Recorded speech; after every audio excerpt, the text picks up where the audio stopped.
Hello, and welcome to Catholicism in the Car. My name is Parker Zerbal.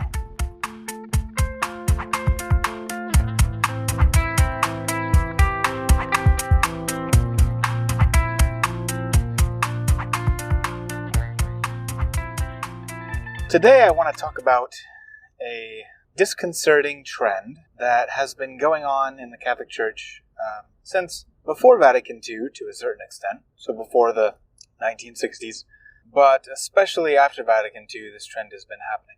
And it is the movement to seeing the Church as really being a new church after Vatican II. And this is what Pope Benedict XVI described as an hermeneutic, which means an interpretational structure. He called it an Hermeneutic of Rupture. And Benedict XVI suggested that instead of this Hermeneutic of Rupture, we should strive for an Hermeneutic of Continuity between the pre-Vatican II Church, which composed the vast majority of the Church's existence, and the post-Vatican II Church. I've recently, over the last couple weeks, been listening to some audiobooks of the encyclicals of Pope Leo XIII, who reigned in the late 1800s. And these encyclicals are very applicable to today's world. The first was his encyclical Immortale Dei, Immortal God, which is on the Christian constitution of states. So different Christian governmental structures, and he gives a really balanced view. I would say a really balanced Catholic view. He says, basically that that these liberal democracies that are arising, and I'm sure he's thinking about America, and he's also particularly probably thinking about France, and Italy at the time, going through a lot of its political changes, and really. It's being formed into a single state, which hadn't been, as far as I'm aware, since the Roman Empire. Italy had not been a single state since the fall of the Roman Empire. Anyway, he is kind of giving warning to those who are responsible for forming these new governmental structures. And I would say the main thrust of his argument is twofold. It has the distinction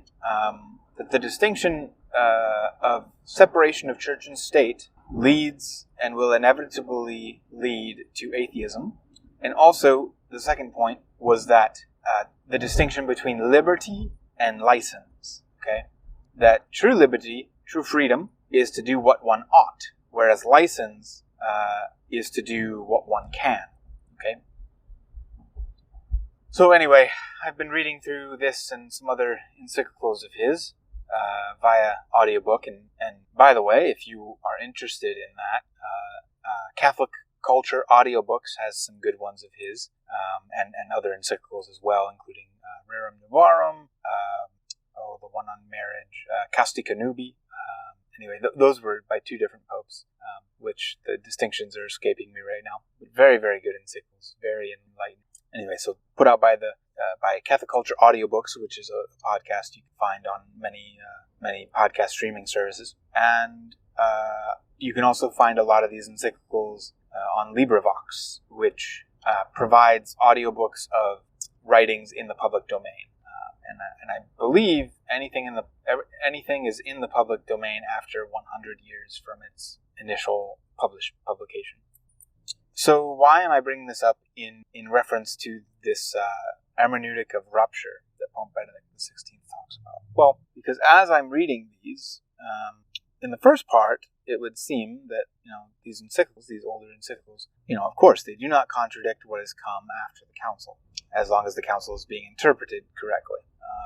Some would say that the declaration of the Council, which one was it? Where they seem to state that all religions are equal, you could say. They seem to state this, and I would argue that they do not state that. And I'm sorry, the exact Latin naming of the document in Vatican II is escaping me. Anyway, hopefully I'll think about it in a few minutes here. But this hermeneutic of rupture that certain theologians have tried to propose, that the post-conciliar, post-Vatican II church is a different church than the pre-Vatican II church, really destroys the church's claim that she has always claimed of A, being the true church, and B, claiming continuity with the church started by Christ. She can't claim continuity with the church started by Christ if she can't even claim continuity with the church before 1963 was when Vatican II was called. I think, the main thrust of theologians today, as far as I can tell, and maybe I am just in conservative circles, so I don't see theologians promoting this hermeneutic of rupture theory. But it does seem to me that the majority of theologians now see the incoherence of this rupture. But what I find most interesting is that we as a church, on the truth side of things, we can say, it's incoherent for us to proclaim any sort of hermeneutic of rupture. But in our practice, it seems we need to bring our actions up to where our intellect is, if you know what I mean. We can say that we desire an hermeneutic of continuity between the pre-conciliar and post-conciliar church. But in the vast majority of places, it seems, we have not lived this out in action. I was really gravely saddened a number of months ago, right around Christmas, a few days after Christmas, I think it was. I saw a report that the Archbishop and some other bishops in Dublin, Ireland, I believe it was in Ireland at least, their Christmas Mass, the main focus of their Christmas Mass was a liturgical dance that happened during it, with multiple women, probably about 8 women, wearing these odd robes, and if I'm recalling correctly, they were like spinning flags, like what you would see for a marching band.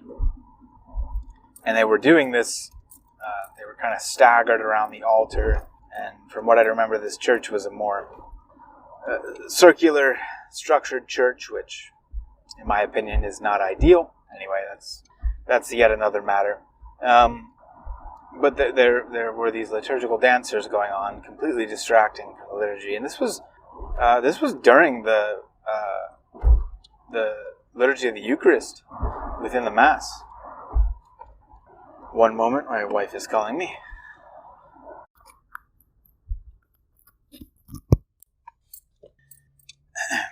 So there's this Mass in Ireland, and a great amount of what I would call liturgical abuses occurring.